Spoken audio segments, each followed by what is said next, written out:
Bollywood Black Screen presenting Pirates of the Caribbean Part 4 on Stranger Tides। आपने इसके तीसरे part में देखा विल कैसे डचमैन जहाज़ का कप्तान बना और फिर 10 साल के लिए समुद्र में चला गया। अब आगे की कहानी। इस कहानी की शुरुआत में दिखाया जाता है गिब्स एक अदालत में है जहां उसकी सुनवाई हो रही है क्योंकि उसे सब कप्तान जैक स्पैरो समझते हैं। तभी वहां जैद नकली जज बन के आ जाता है और उसे बचा लेता है, लेकिन बाद में दोनों पकड़े जाते हैं। जैक को ब्रिटेन के राजा जॉर्ज अगस्टस के सामने लाया जाता है।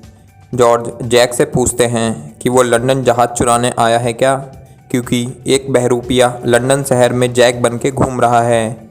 लेकिन जैक कहता है कि मैं ही असली कप्तान जैक स्पैरो हूँ और ये एक अफवाह है, और जैक वहाँ से भागने में कामयाब हो जाता है और वो एक बियर बार में जाता है जहाँ उसकी मुलाकात उसके पिता से होती है जो उसे मृत्युंजय अमृत के बारे में बताते हैं। जैक के पिता कहते हैं अमृत पाने की एक रस्म होती है जिसमें 2 प्यालों की ज़रूरत होती है और मृत्युंजय अमृत परीक्षा लेता है।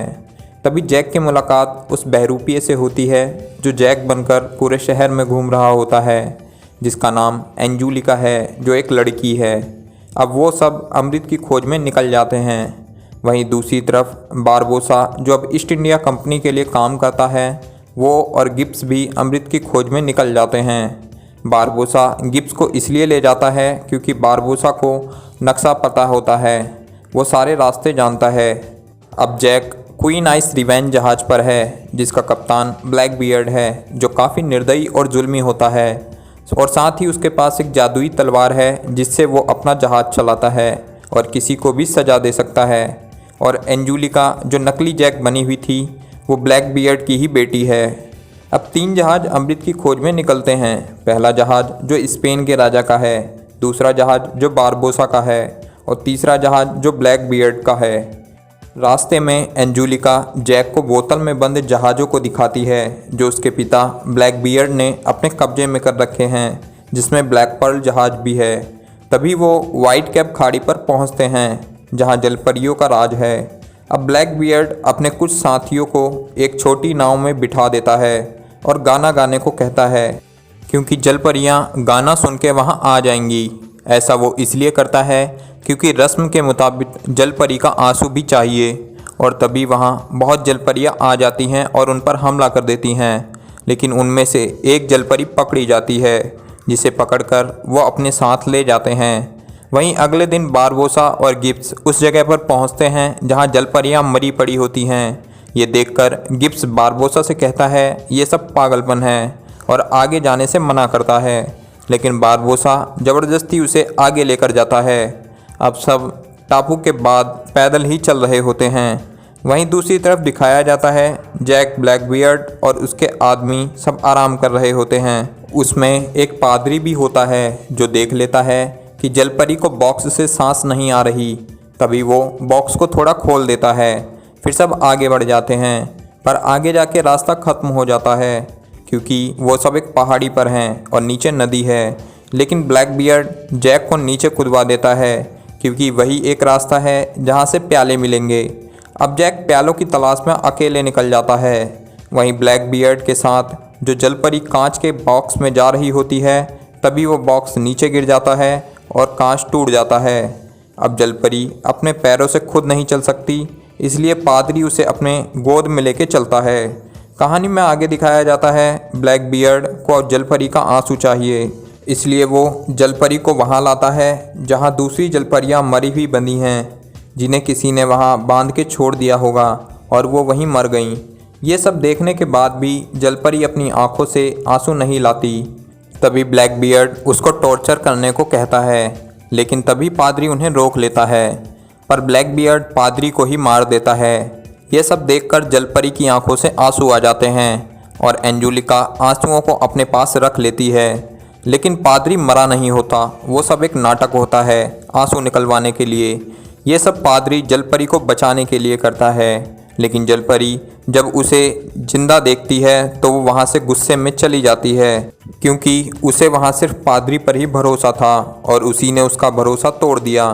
दूसरी तरफ दिखाया जाता है जैक मरहूम बोंजिलियोन के जहाज़ पर पहुँच जाता है, जहां उसे प्याले मिलेंगे, लेकिन वहां बारबोसा पहले से होता है। तब उन दोनों को पता चलता है कि प्याले पहले ही स्पेन के राजा ले जा चुके हैं। फिर वो दोनों प्याले चुराने उसी जगह जाते हैं जहां स्पेन का राजा ठहरा हुआ है, और वो दोनों प्याले चुरा लेते हैं, लेकिन वो पकड़े जाते हैं। पर जैक की अक्लबंदी से वो वहाँ से भाग निकलते हैं। अब जैक ब्लैक बियर्ड के पास जाता है और वो प्याले उसे दे देता है। थोड़ी देर के बाद वो सब एक गुफा में पहुँचते हैं, जहाँ जैक अमृत तक जाने का रास्ता ढूंढ लेता है और सब उस तक आ जाते हैं। तभी वहाँ बारबोसा अपने सैनिकों के साथ आ जाता है, जहाँ उनके बीच काफ़ी लड़ाई होती है, जिसमें पादरी को तलवार लग जाती है और वो पानी के किनारे पड़ा होता है। तभी वहाँ पर जलपरी आती है और उसे अपने साथ ले जाती है। तभी वहाँ स्पेन की सेना आ जाती है और सबको रोक देती है और वहाँ सब कुछ तोड़ना चालू कर देती है, क्योंकि स्पेन के राजा का मानना है अमृत सिर्फ विश्वास से हासिल हो सकता है।